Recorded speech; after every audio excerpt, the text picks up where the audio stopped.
হ্যাঁ। চাটনি।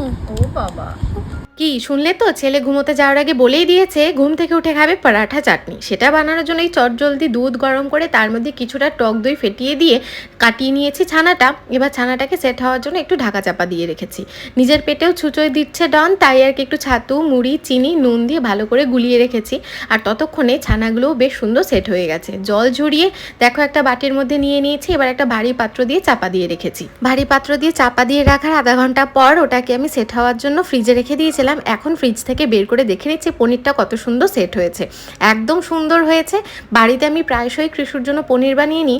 যদি টক দই না থাকে তাহলে লেবু দিয়ে ছানা কাটিয়ে পনিরটা বানিয়ে নিই। পনিরটাকে গ্রেট করে তার মধ্যে নুন, সামান্য পরিমাণে ধনেপাতা কুচি, পেঁয়াজ কুচি, আদা কুচি, একটুখানি মশলা দিয়ে বেশ সুন্দর করে মাখিয়ে নিচ্ছি। পরোটা স্টাফিংটা তো তৈরি হয়ে গেছে। এবার যেহেতু আবদার চাটনিরও রয়েছে, তাই সেটার বানানোর প্রিপারেশন করছি। মিক্সিং জারের মধ্যে সামান্য পরিমাণে টমেটো, একটুখানি লঙ্কা, ধনেপাতা, দুকোয়া রসুন, নুন, লেবুর রস, সামান্য জল দিয়ে একটা চাটনি বানিয়ে নিচ্ছি।